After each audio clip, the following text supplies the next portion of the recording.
Ricochet is a geek. I'm at the point now where I never want to see Ricochet utter another single word ever again. I don't want to hear his laugh. I don't want to look at his stupid suits. I don't want him to see a backstage interview, in the ring interview. I never want to hear this man speak again. I want him to put a mask on because I just hate his face now. I want Prince Puma back. That's what we need. Prince Puma. Prince Puma ruled, right? Ricochet that never talks rules. AEW Ricochet is the worst Ricochet I've ever seen. Really good wrestler, though. King of the North. How many stars for Ospreay versus Darby? I don't give higher than 5. 5. That was easy 5. I loved that match so much. I thought it was the highlight of the show. One of the best TV matches of the year. I have a couple above it, to be honest with you. Like, I still rate them at 5 because I just don't like going above 5. I just think that's weird, right? Like, to just not have a cap. So, like, I have to rank, I have to rate like award packages, and I have to rate like performance reports, and you can only go above 10 on those things. And it would be weird to me, like, well, to give 2 people 10 is like, okay, well, this one I think is better, but they're still 10, so I'm going to give them an 11. That would just make no sense to me. But it's one of my favorite TV matches of the year. I loved it. I think everybody should go back and take a look at it. Honestly, the show should have ended at that point because one of the negative things I had to say about AEW is this Death Rider stuff. I'm done with. I got no interest anymore, and that sucks because I'm such a hardcore Moxley fan. I was a big fan of his when he was Dean Ambrose, and like him coming to AEW was like a big moment for me because I was like, finally the chains are off. Finally the chains are off. And he could be everything that I want him to be. And he's still great. And he's been a cornerstone of the company since he's been on. But this current storyline stinks. It started out really good, but it stinks now. So King says, I think it's the best match of the year. I wouldn't disagree with that.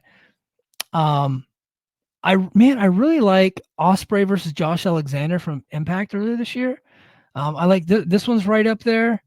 And I'm trying to like pinpoint. There's been like another couple really good matches. Like it's been a good year for wrestling TV. So there's been a lot of really good TV matches this year. Like there is every year. But I think this one kind of being at the end of the year, that might help it get the voting that it needs to be like TV match of the year. In a year where there's been a lot of really good TV matches. So, but okay. Lastly, JD's going to go off on Superman on Sunday, but I got to tell you, I thought this trailer was so great. I have not been interested in a Superman movie since I was a kid. I have not liked any of the last movies that have come out in the last 20 years. I like the original. I like the ones from the 70s and 80s. They're like cornball stuff. They don't really hold up very well. But I think this trailer is going to set the new standard for what a superhero movie is. I hope it delivers after watching that trailer. I really do. I think it's fantastic. I like that they're bringing the Crypto, the super dog. My kid really liked the DC, like the Super Pets movie. She really liked that movie. I took her to the theater to go watch it. And this new Superman looks tremendous, and Io says it perfectly. He says James Gunn just gets it. Yeah, James Gunn absolutely gets it. He knows what he's doing. Guardians of the Galaxy, there's no miss there. Like, he nailed it with all those movies. He's tremendous, and so I'm really glad. I hope he takes over Batman.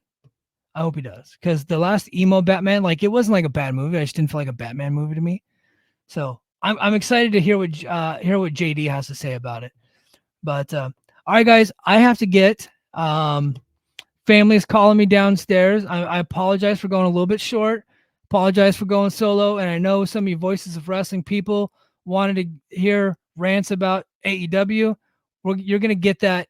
You're gonna get that coming down the pike on Monday. If you haven't had enough of Joe Lanza doing the same thing on his show, I get the feeling that we're not too far off of what Joe says, but we're gonna have our own takes, our own spin. We're gonna record live on Sunday night. We'll release it to everybody we'll release it to the public on Monday. So head to patreon.com/the Mike and JD show. Please support the podcast. I will be back with some TNA stuff this week. Probably not live on Saturday though, because I do have an event first thing Saturday morning, but I might do something Saturday night for everybody. So stay tuned for that. Patreon.com/The Mike and JD Show. If you're watching on YouTube, hit the like button, comment, make sure you're subscribed. We're almost 2,000. All right. It really mean a lot to me to get to 2,000. So get us to 2,000, hit that subscription button. I'd greatly appreciate it. All right, guys, that's going to do it for me this time on the Mike and JD Show. And until next time, mahalo. Competition starting to get thick, it's a click, so I hope you watch your A game. A made no rain from the track when we unite and spit. This isn't A game, better bring your A game. Competition starting to get thick, it's a click, so I hope you watch your A game. A made no rain.